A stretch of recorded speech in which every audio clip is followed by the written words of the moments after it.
दोस्तों, बदलता संविधान की सीरीज में आज हम बात करते हैं अमेंडमेंट 3 के बारे में, जो 22 फरवरी 1955 को अडॉप्ट किया गया और यह हमारे संविधान के 7वें शेड्यूल को संशोधित करता है। आइए जानते हैं 7वां शेड्यूल हमें क्या बताता है। 7वें शेड्यूल के अकॉर्डिंग देश की तमाम पावर्स को 3 भागों में बांटा गया है, जिसमें यूनियन लिस्ट, स्टेट लिस्ट और कॉन्करेंट लिस्ट आती है। यूनियन लिस्ट में वो सारी की सारी विषय आते हैं जिन पर केवल और केवल केंद्र सरकार कानून बना सकती है, और इसमें 100 विषयों को रखा गया है, जैसे banking, defence, foreign affairs etcetera.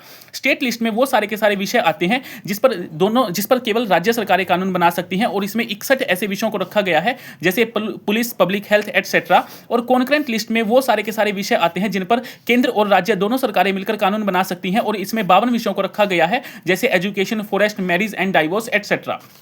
अब हम बात करते हैं कि संशोधन से पहले यह जो 7वां शेड्यूल है हमें क्या बताता है। तो 7वें शेड्यूल में जो कॉन्करेंट लिस्ट थी उसकी एंट्री 30 थी। दोनों सरकारों को यानी कि पार्लियामेंट को और स्टेट लेजिस्लेचर को अलाउ करती है लॉज बनाने के लिए किन पर, कुछ commerce related product industries controlled by the union, जैसे food stuff, cotton, jute etcetera. लेकिन आर्टिकल 369 केंद्र सरकार को यानी कि पार्लियामेंट को एक टेम्परेरी पावर देता है इन पर कानून बनाने के लिए, जो केवल 5 सालों के लिए थी।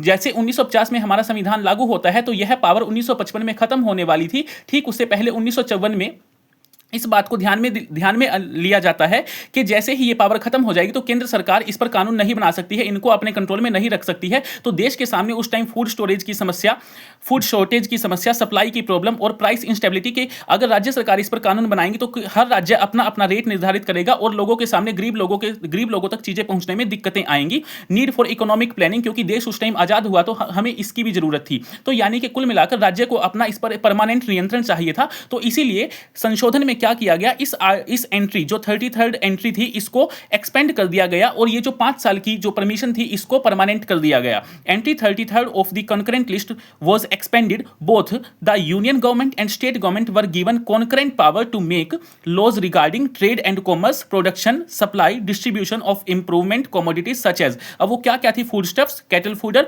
Raw cotton, cotton seeds, raw jute etcetera. यानी कि अब इन पर दोनों सरकारें मिलकर कानून बना सकती हैं और यह परमानेंटली फिक्स किया गया। अब बात यह आती है कि अगर कॉन्करेंट लिस्ट में एक मुद्दा ऐसा आता है कि जिस पर दोनों सरकारों की सहमति नहीं बनती है, केंद्र सरकार उस पर कुछ और फैसला सुनाती है और राज्य सरकार उस पर कुछ और फैसला सुनाती है, तो आप जरा कमेंट में बताइए तो उस विषय पर फाइनल किसका डिसीजन एक्सेप्ट किया जाएगा, केंद्र सरकार का या राज्य सरकार का। धन्यवाद।